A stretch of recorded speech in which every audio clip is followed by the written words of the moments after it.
iby'agaciro umugira wo Yesu. Agiye umuntu abakubita akajisho ukabona nyine ahantu urimo urareba, ariko hari ukuntu niyo waba udasenga cyangwa ukaba utemera Imana nta gushidikanya uwo musore uramuzi. Kuva muri 2015 amurika alubumu ye ya mbere yise Number 1 kugira uyu munsi wa none niwe wenyine wakoze amateka atarakorwa n'undi muhanzi wari we wese witwa ngo araririmba mu Rwanda, yaba akora gospel cyangwa akora indirimbo dukunze kwita iz'isi. Amateka yo kuzuza BK Arena akayuzuza wenyine igapfuka ikuzura no hejuru yateguye igitaramo cye bwite. Israel Mbonyi ni umuhanzi ukomeye w'igitangaza kandi ukunzwe mu ndirimbo zo kuramya no guhimbaza Imana. Gusa ariko ngo yabonye akomerwa amashyi bigeze aha abantu bose bamutakagiza agira ubwoba bwinshi. Uti gute rero? Ati iyo abantu bankomeye amashyi ngira ubwoba, ndabitinya kuko Yesu asubira i Yerusalemu abantu baramushimye baramuririmbira basasa imyenda yabo hasi, ariko bukeye baramubamba. Abantu rero iyo bankomeye amashyi ndatinya nkumva nahunga nkigendera.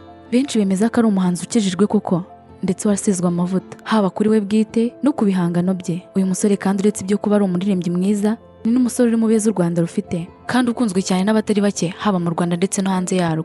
Mbonyi kandi ahamya ko afite umukunzi ndetse avuga ko afite ubukwe, ariko igitangaje iyo umubajije igihe azabukorera nawe akubwira ko atabizi, ariko ngo bizaba ari kuwa gatandatu mu mwaka atazi. We ngo icyazi nuko afite ubukwe. Mbonyi buriya ngo ntuzirushye umwandikira kuri WhatsApp kuko ngo ntago azapfa kugusubiza bitari uko yaguciye amazi cyangwa yakuriye sene, ahubwo ngo WhatsApp ntago ayikoresha cyane, ntago ayifata nk'uburyo bwa communication. Ngo iyo ashaka umuntu aramuhamagara, nawe rero ngo umushaka ukwiye kumuhamagara. Kubakurikirana ibibera ku mbuga nkoranyambaga mu ma interview atandukanye mwabonye uburyo witwa DJ Brian ariko uzonga Israel Mbonyi mu biganiro ari gukorera ku YouTube channel atandukanye. Kumuzonga nta kundi ahubwo yagendaga mutumaho abanyamakuru batandukanye ngo bamumubarize ikibazo kimwe kigira kiti Israel Mbonyi ni imanzi. Uwa mbere wakimubajije ni Murungi Sabe, ariko Mbonyi yarifashe yanga kugira icyo asubiza. Ati Brian azakinyibarize nzakimusubiza turi kumwe. Uwa kabiri wakimubajije ni Irene Murindahabi, nabwo ku busabe bwa Brian kuri iyi nshuro noneho yaragisubije. Yagize ati ariko rero rekana nagusubize kwanza, icyo kintu umuntu uzakimenya wenyine azaba ari umufasha wanjye. Israel Mbonyi afite inkuru nyinshi zo kumubaraho. Ngaho reka twinjire mu isomero twegura inyandiko ubundi tubabwira akantu ku kandi ku bijyanye n'ubuzima bwa Israel Mbonyi. Njye nitwa Anike, guhaye ikaze. Nibyo Israel Mbonyi ni ikirangirire, abarundi bo bati ni umuririmbyi rurangiranwa, amaze kuba igishyitsi ishyiga ry'inyuma muri gospel yo mu Rwanda. Yakoze ibitaramo bitandukanye haba mu Rwanda ndetse no hanze yarwo, ariko kandi na n'ubu aracyakomeje gukora umurimo yahamagariwe. Ariko se ubundi uyu musore ni muntu ki? Amazina ye yose ni Israel Mbonyi Cyambu, ariko ararihina akitwa Mbonyi. Ni umuririmbyi, umucuranzi n'umwanditsi w'indirimbo, kandi ibyo byose abikora neza cyane. Yavutse ku itariki 20 z'ukwezi kwa gatanu 1992. Avukira muri Repubulika ya Demokarasi ya Kongo mu ntara ya Kivu y'Amajyepfo. Abakurikira mujya muhumva.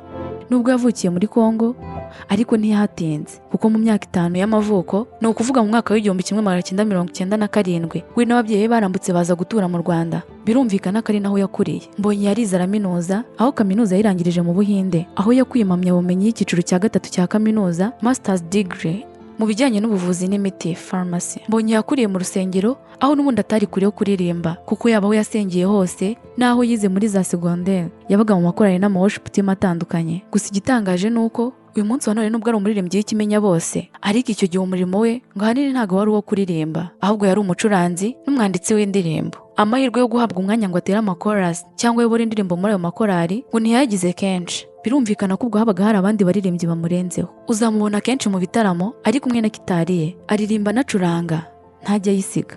Avuga ko yagiye agerageza kujya mu worship team atandukanye bagakora, ariko batangira kuzamuka hakaza umwiryane no kutumvikana bikarangira batandukanye. Muri 2010 rero ngo nibwo yatangiye gutekereza ko yakora umuziki we ku giti cye. Muri 2014 asohora alubumu ye ya mbere yise Number 1, ari nayo yatumye amenyekana. Na alubumu yari indirimbo 8 zakunzwe cyane zirimo Number 1, Nzibyo nibwira, Ku migezi n'izindi nyinshi. Gusa igitangaje ni uko izi ndirimbo zakozwe mu buryo butari professional kuko nizakuriye muri studio. Israel Mbonyi mu kiganiro agiranye n'inyarwanda.com muri 2015 yavuze ko rwose byari bitangaje ukuntu zakunzwe cyane kandi nta mbaraga na nke yabishyizemo ngo zimenyekane mu Rwanda, kuko zasohotse yibereye mu Buhinde nta muntu n'umwe umuzi. Atungurwa no kumva zaramenyekanye kandi zarakuriye mu rugo rw'umushuti we babikoze nk'abikinira. umunyamakuru yatangiye amubaza ati none se indirimbo zawe ziri kumvikana mu Rwanda hose kugeza ubu waba warazikoreye mu Rwanda cyangwa wazikoreye mu Buhinde? Israel Mbonyi aramusubiza ati nazikoreye hano mu Buhinde mu nzu bisanzwe hamwe n'inshuti yanjye yitwa Bruce Higiro, nta studio yari ihari, twazikoreye mu cyumba kuri laptop n'utundi dukoresho duto duciriritse cyane. Umunyamakuru yarakomeje ati ni ukuvuga ko zakozwe na Bruce se cyangwa ni wazikoreye? Bruce arakunganira ati ni Bruce wazikoze ndamwunganira. Umunyamakuru arongera ati none se izi ndirimbo zaje kugera mu Rwanda gute kutari uhari? Israel Mbonyi ati kugeza ubu nanjye nicyo kibazo nibaza bikanyobera, ni Imana yabikoze kuko sinzi nanjye nasanze ari uko byagenze gusa. Umunyamakuru arakomeza ati mu buhanzi bwawe nyuma yaho usohoye indirimbo 8 niki cyagutunguye? Israel Mbonyi ati natunguwe no kubwirwa ko nahawe Groove Award ya Best Diaspora, ntungurwa n'ukuntu izi ndirimbo zakunzwe cyane bitandukanye n'ahantu twazikoreye n'uburyo twazikoze. It wasn't professional kabisa. Kugira ngo wumve uburyo umusore afite amavuta n'imigisha kuva ku munsi wa mbere nuko agisohora album ye ya mbere yahise atangira guhabwa ama award. Kuva ubwo yafatiyeho mu muziki ntajya asubira inyuma, kugeza uyu munsi wa none ari ku isonga mu bakunzwe kandi bakora neza indirimbo zo kuramya no guhimbaza Imana ndetse no mu muziki nyarwanda muri rusange. Mu mwaka wa 2014 Israel Mbonyi yasohoye album ye ya mbere yise Number 1, yamurikiye mu gitaramo yakoreye muri Kigali Serena Hotel muri 2015. Iya kabiri yise Ntashyo yayimuritse mu gitaramo yakoreye muri Camp Kigali muri 2017. Ni umuhanzi umaze kuba ubukombe, yatwaye ama award menshi atandukanye, akomeza gushimangira ubuhangange bwe mu ndirimbo zo kuramya no guhimbaza Imana. Reka noneho nkwinjize mu tuntu n'utundi nkubwire bimwe mu bidasanzwe kuri uyu muhanzi ndetse na zimwe mu nkuru zagiye zimuvugwaho zigasiga imbuga nkoranyambaga zinyeganyeza. Kubazi neza Mbonyi agitangira umuziki ntabwo yajyaga akora amashusho. Mu kiganiro yagiranye n'umunyamakuru Gentil Gedeon muri 2019 agikorera Kiti Radio yamubajije kuri iyi ngingo. Umunyamakuru yatangiye amubaza ati nta ndirimbo nimwe yawe ifite amashusho, ni ukubera iki wabihisemo? Niko bimeze kandi rwose nifuza kuzakora amashusho umunsi umwe, gusa amashusho nifuza nafashe mu buryo bw'imbona nkubone nko mu gitaramo, kandi ntabwo ndabona abantu dukorana bazi neza ibyo bintu. Kubera icyo utahisemo gukora uburyo bw'amashusho busanzwe abandi bahanzi bakoresha? Imyumvire yanjye mba numva amashusho afashwe mu buryo busanzwe ashobora gutuma abareba indirimbo zanjye barangarira ku miterere y'amashusho, bigatuma badakurikira ubutumwa mba shaka ko bumva. Abandi bakabona naho bahera bajya impaka ngo iriya myenda yambaye, ahantu nakoreye, ibyo ndimo nkora n'ibindi bitandukanye n'ibyo nshaka kwigisha. Gusa kuri ubu indirimbo za Mbonyi ziba zifite amashusho kuko bwa buryo bwa live yavugaga birashoboka ko none yabonye abafite ubushobozi bwo kuzimukorera ku rwego rwo yabyifuzagaho, akaba ari nayo mpamvu asigaye azikoresha. Niba ubyibuka nigeze kubikubwira ko Mbonyi ari we muhanzi nyarwanda wenyine wakoze amateka yo gutegura igitaramo akuzuza BK Arena isanzwe ijyamo abantu 10,000. Avuga kuri aya mateka, uyu muhanzi yavuze ko yanyuzwe bikomeye n'igitaramo yakoreye muri BK Arena ndetse ko ibyamubayeho ari ibintu wafata nk'inzozi. Ati byarantunguye sinabona icyo mvuga, gusa ndashima Imana yabikoze kandi rwose nifuza gukora n'ibindi byinshi. Israel Mbonyi avuga ko ibyamubaye hari ibintu atazapfa yibagiwe kuko yeretswe urukundo rukomeye. Ati ni ibintu umuntu atabona uko avuga. Ndashima Imana gusa kubw'urukundo abantu banyeretse ku buryo rwose ntazibagirwa. Zimwe mu nkuru zidasanzwe zamuvuzweho ni umunsi bamubika ngo yapfuye kandi ari muzima, tariki ya 6 Kamena muri 2021 binyuze kuri chaîne ya YouTube yitwa Fasta TV Show. Bakoze inkuru y'iminota 4 n'amasegonda 56 ivuga ko uyu muhanzi yitabye Imana. Muri aya mashusho bashyizeho uretse kugaragaza Israel Mbonyi acuranga gitari, nta kintu na kimwe bavuze. Iyo nkuru bayihaye umutwe ugira uti Israel Mbonyi yitabye Imana.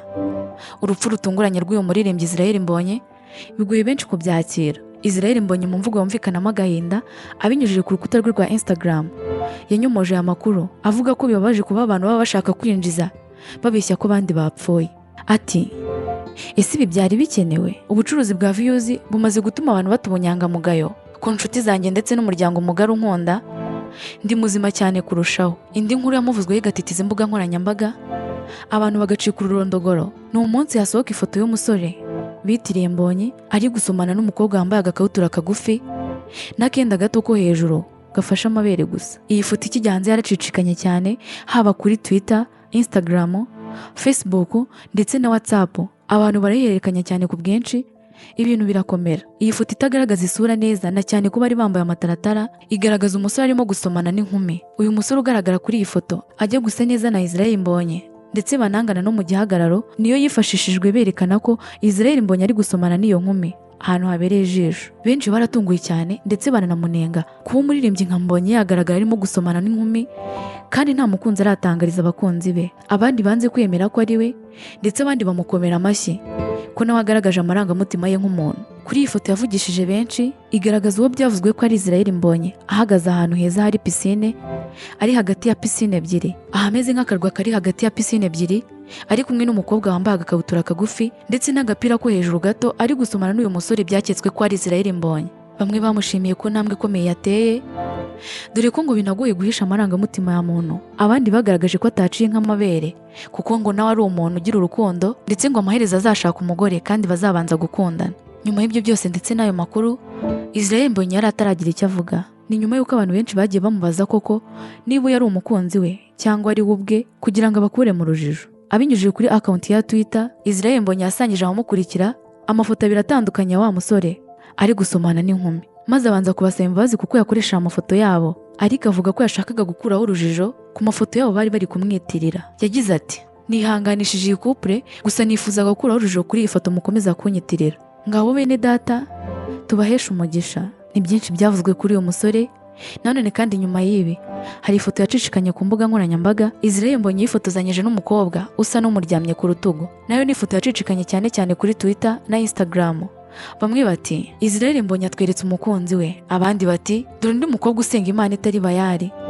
Aha babivugaga bashaka kwerekana ko nyine uburanga bw'uyu mukobwa budashamaje. Si ibi gusa kandi byamuvuzweho kuko mu minsi ishize haherutse gucicikana indi nkuru ivuga ko yaba yarateye umukobwa inda, ariko ibi byo nta byinshi nabivugaho kuko ni ibintu byamenyekanye cyane ku mbuga nkoranyambaga. Reka tuve ku nkuru zamuvuzweho, noneho nkubwire ibyihariye ku buzima bwe bwite. Israel Mbonyi aherutse kwemera Isimbi TV ko afite umukunzi bakundana, nyamara ariko muri 2019 yari yabwiye Kiti Radio ko nta mukunzi agira.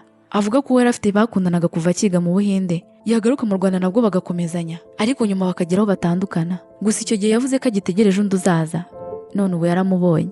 Abajijwe ibyo kurya akunda, Mbonyi yavuze ko ari indya byose. Ati, mu byo kurya njyewe ntabwo ntoranya, ariko iyo bibaye amahitamo nkunda imbuto cyane. Ngayo nguko rero ngibyo bya Israel Mbonyi, umuririmbyi, umucuranzi n'umwanditsi w'indirimbo wamamaye ndetse ukunzwe cyane na benshi. Ni ntansoreje ikiganiro cy'uyu munsi. Ngaho reka duhurire muri comment utubwire icyo ukundira Israel Mbonyi. Wakoze cyane kubana natwe, Imana ikurinde.